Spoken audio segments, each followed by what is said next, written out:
Hi, welcome back. My name is Elisa Caravallo, and I am the founder of the Age Strong Project. So, if you are in your 40s and 50s, you probably found this video because you're starting to feel some changes in your body, a little more tightness, stiffness, some creaking. You've come to the right place. But first, let me just say that we aren't going to be preventing aging per se. That is inevitable. But we are going to talk about the top 3 challenges that we face as far as age-related decline, and even better, what you can do to prevent them, because they are not inevitable. So we are going to dive right in. As they say, the best time to plant a tree is 20 years ago, and the next best time is today. So let's get right to it. So, in full transparency, I actually took a picture of this exact same sign when I was visiting a friend in London a couple of years ago, and I couldn't find it, but the internet had it, so there you go. But look at this picture, and I remember walking across the street and seeing it and just being like, oh, especially with the kind of work that I'm doing and the mission that the Age Strong Project has. Unfortunately, this is basically, I think, what a lot of people, maybe even most, think about as we get older and the elderly is that like hunched forward position with a cane or a walker, etc. And I mean, what do you think when you look at it? Are you getting any warm, fuzzy feelings? I mean, maybe if you're thinking about a loved one and all of that, but I think what also comes of it is some negative feelings, and that's totally normal because that tends to be a lot of what the marketing and messaging is with getting older in society. But if I had anything to do with it, these are the signs I would be putting out because this is what's possible. I don't know if people know this, so I'm trying to spread the word. I mean, look how strong and powerful they look. They look like they're having fun. I mean, these are the elderly people that you need to be watching out for and follow. So, there are 3 major reasons why people lose strength, mobility, and independence as we age. But the good news is that these are all preventable. And if you're struggling or have been struggling, I just want to say it is not your fault. There's so much information and misinformation, especially in this fitness industry. There's things that were just amazing to do just a few months ago, and now it's like, don't even think about it. So I'm here to try to kind of cut out all of that noise and give you the latest science-backed tactics that you can start implementing today. Because if we move better, we feel better. And if we feel better, then we're more apt to be social and connected and surrounded by the things and people that we love. So I know this isn't news to most people that as we age, we do lose muscle, and that is actually called sarcopenia. But what I don't think most people know, or maybe a lot, is that muscle loss actually starts in our 30s, and we lose about 1% of muscle a year starting in our 30s, and that doubles in our 60s if we don't do anything about it. So, what's the big deal, right? We lose some muscle. What does that mean? Well, what it means is weaker joints, slower metabolism, and a higher risk of injury. I think what most people do wrong is they tend to maybe skip the strength training and just stick with cardio. I know I have some friends that are athletes. They play on their rec sport leagues during the week or on the weekends, and they tend to rely on perhaps running or their sport for exercise, and they totally neglect doing resistance training for many reasons. Sometimes it's time, sometimes it's just being a little intimidated by not knowing what to do in the gym, which I totally understand. I can totally go way deeper into this topic, but just to give you guys some general guidelines, I would definitely recommend that if you're not doing strength training at all, that you shoot for at least 2 times a week, right? And try to think of the 5 pillars of strength. So you've got pushing exercises, pulling, squatting, lunging, and some isometrics, so like planks. It's a good place to start if you're not sure. If you're already doing strength training, that's fantastic. Then I would start to look at, okay, am I moving in all planes of motion? And am I including these areas that are really affected by longevity? So our grip strength, our lower body strength, our foot strength, and even the movement in our thoracic cylinder, so our torso. Those are areas that I try to bring focus on when people already have a strength routine in place. And lastly, again, this is something that we all hear, but I'm going to keep saying it because the research isn't wrong about prioritizing protein. So, for people that eat meat, it is a little bit easier, I will say, but your goal is to get at least 0.7 to 1 gram of protein per goal body weight. So, if your goal weight is, let's just say, 140 pounds, then you want to be shooting for at least 140 grams of protein, preferably within 3 meals, but you can get it done in 2. And at least in a minimum, maybe try to shoot for 100 grams of protein in a day. Okay, so who here, be honest, listening in, woke up this morning and we're feeling a bit stiff, certain areas, maybe your calves, your back, your shoulder. Guys, that's not a sign of aging. That's a sign that you're probably not moving enough. And when you move, you're lubricating your joints and you're not letting them get too stiff and stuck in certain ranges of motion. I think one of the biggest things that I notice, especially me being like pretty close to mid 40s, is my friends that were athletes. They, especially like super athletic and playing sports in high school and college, once they start feeling that stiffness and tightness for whatever reason, they start doing less. So there's kind of like this spiral of, oh, well, I'm going to go for that hike on the weekend. Maybe not. My knee's kind of bothering me, right? So you kind of start to do a little bit less and you don't even realize it's happening until all of a sudden you're doing way less activities and you've got muscle loss, tightness, and that's just kind of how the spiral happens. And that's definitely what I've seen and even noticed in myself whenever I've had any nagging injuries in the past. I think what most people do wrong here is maybe they just add stretching in, and there's a difference between stretching and flexibility work and mobility work. And again, I can go into this in detail, but the difference is when we only do flexibility work. So if I just stick my leg out and try to stretch out my hamstrings, I'm just trying to lengthen that muscle in the moment. But if I were to add in mobility work, then in that case, I'm incorporating muscle strength, muscle control, and increasing range of motion. So really you're getting the biggest bang for your buck if you throw in mobility work. What I recommend is trying to move in all planes of motion. So right now, if you're watching this, if I have you sit up nice and tall, and even if you're standing, this works too. Most of us are kind of in this flexion extension, this kind of front and back plane of motion for most of the day. We're at the computer, we're walking straight. So what you can do is just in your chair, you can do a little bit of side to side motion, just side bends, and see what that feels like. After you do a few of those, maybe about 3 each side, you can do some rotation and just twist and look behind you. Do about 3 of those each side, and just pay attention to which of the 3 of these, the third one's kind of like a seated cat-cow where you round your back and look up and extend. See which one of the 3 of these feels the most tightest. And so let's say that cat-cow feels the most tight, then go to side bends first, then do the rotation, and then revisit and see if you loosen that up a little bit. So just a kind of easy, quick, and practical tip, especially for my people that are behind a desk for most of the day. I highly encourage most of my clients that do work behind a desk to try to do this every hour, maybe every other hour, and then kind of swapping this out with taking a quick walk around the office or around the house, wherever you're working, to try not to sit and stay in a certain posture for too long of a period. Another way to optimize mobility is understanding fascia and how that works. I know it's a super technical term, but basically fascia is like the sweater that holds us all together. Our muscles, our organs, it just like keeps us from blah, okay? You know what that means. So if we understand that, we hydrate the fascia a little different than just by stretching the muscle. Now, fascia sits right on top of muscle.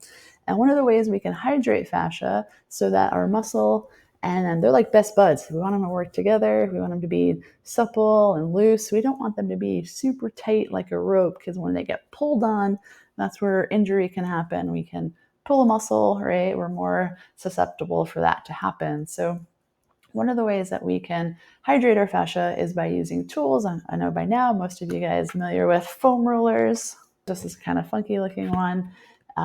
But essentially what foam rolling does is it's kind of like if you had an orange that you're going to have for a snack and you're like, half's just fine for me. So you cut it in half and you leave one half on the counter and you go ahead and you snack on the orange. I'm in Florida, so they're pretty tasty, especially here. So you kind of forget about the other half of the orange and you come back to it maybe even later that evening.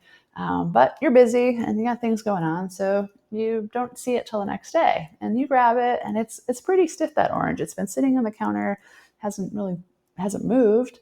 But if you were to just knead that orange with your palm and you squeeze it, what starts to happen is that orange that was pretty stiff and hard will get more pliable and supple, because the juices kind of start hydrating the insides of the orange, right? So that's kind of like what's going on with our fascia. As we apply pressure, our body feels that pressure and blood starts flowing to that area. It's pretty cool, right? So I don't know, I think it's pretty cool. I geek out on this stuff, but that can help. Just think about it. If now our fascia is a little bit more supple and it's moving better, it's going to increase my mobility, my range of motion, and it's going to feel a lot better and give me even more access to building muscle.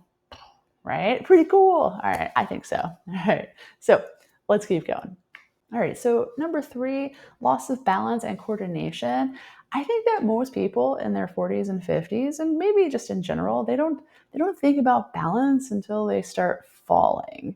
And if you knew that balance actually starts declining in your 40s, if you don't train it. So I had this amazing opportunity the year before last to do a nomadic year, got an RV, and we traveled the country in 8 months and did 48 of the national parks. And because I knew we were going to be doing a lot of hiking, and some of it actually looked pretty similar to this terrain, that's not me. But, I actually spent quite a bit of time training my balance, because what I noticed is if I did the training, I felt so much more confident doing some of these hikes that sometimes might have like scared me too much to do it. I don't know if you've ever been there, where you go to, I don't know, Acadia National Park in New England. They're like, oh, beware of this hike. It's pretty skilled or technical, and some of these hikes, it's mostly just the footing. You've got to be pretty good there. So it just opens up, one, just confidence and lets you relax in the hike and feel a little bit more comfortable. And 2, just different hikes for you to be able to do because you have more balance and control. But I think what most people get wrong here is they think of balance as, oh, let me just stand on one leg and I'll get better at it. But actually, we can train 3 different systems in our body. It's called the 3 sensory systems that will help us with balance. And the first system is our visual system. It's actually the one our body relies on the most. So as we age, we're relying on the visual system. So I'm going to give you an example. I'm going to have you keep your head still, but I want you to keep looking at your phone or your computer, and I want you to turn your head, but keep your eyes locked straight ahead. All right. Now, this is actually doing quite a few other things I talk about in the Age Strong Blueprint course. It's actually sending signals to your brain to release muscle tone in your neck. So if your neck was a little tight before you started listening to this video, well, try this exercise. It's pretty cool. And you'll notice that if you retest your neck, it actually feels a lot better. I know, it's pretty cool. But I'll keep going. So the next thing is the vestibular system. So our vestibular system is in our inner ear, and that's when we are looking side to side as we're walking and moving. You actually notice that while you're doing that and not fixed on a certain like focused on a certain thing, that you're going to notice, my balance feels a little bit off. Now, we do that when we're hiking, right? Like I know when I'm hiking, I'm kind of looking at the scenery and I'm walking. So it's important that I'm training that sensory system. And then lastly, your proprioceptive system. Now, your proprioceptive muscles, they're in your feet, they're in your hands. It's what it gives us that feel for balance. So if you were standing, okay, or want to stand real quick, and you close your eyes, you're going to be aware very quickly on the balls of your feet, like, oh, like you're going to feel yourself lean, maybe to the left, to the right, and those are those muscles kicking in.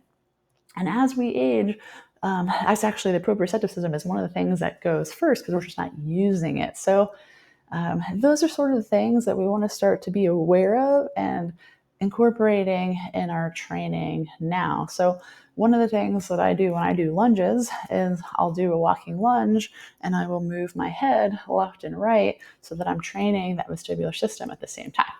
I know, pretty cool. So something that you can try maybe in your next lower body workout, try moving your head up and down, left and right, and see what that does to your movement and those stabilizer muscles. I'd just like to take a moment here to explain one of the systems and processes that we use with the Age Strong Blueprint.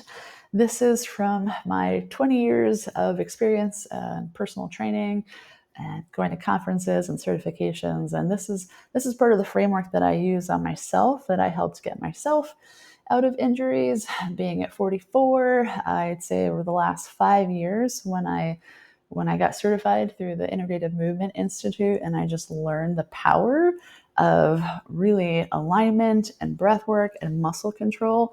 That was really the game changer. I'd been training for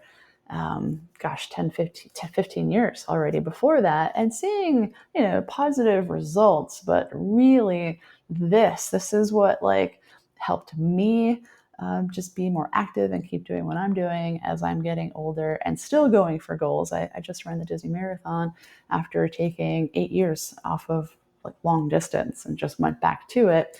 I use these principles, and this is also what I use with my clients. So I'm going to go very, very brief and quick with this. But on the top right, where you see assess, that's where we identify movement patterns and possible compensations. Not all compensations are bad, but it's important that we're aware of how we're moving, how our body is aligning. It also deals with efficiency, but it gives us a base. Okay. So once we have a base, and maybe I do intake to see, okay, well, this is what your body's doing. This is what you're telling me you're feeling. This is what I'm seeing. Okay, and then we'll start to kind of play detective, and we try to put you in better alignment. Now, sometimes you've been so used to being in a certain posture and a position from work and sport and life, okay, that we've got to, that's where we go to alleviate. We got to release muscle tension. So that's where some tools like foam rolling and massage and all that come into place. Remember the fascia we talked about? So once we alleviate some of that tension, then we can advance to some better mobility and movement.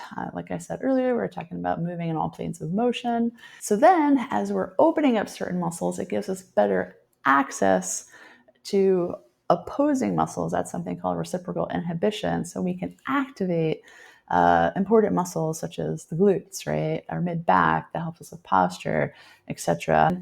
Achieve building strength and resilience, and we can adapt training balance and stability into our training routine, and we anchor all of that together into this Age Strong Blueprint system. And the system that I swear by, I use it myself, I use with my clients, and that I'm excited to bring into the world through my courses and programs and content that I share with you guys here on social media. All right, so we covered the 3 biggest causes of age-related decline, and I'm just going to recap them real quick. So we talked about muscle loss, which is also known as sarcopenia.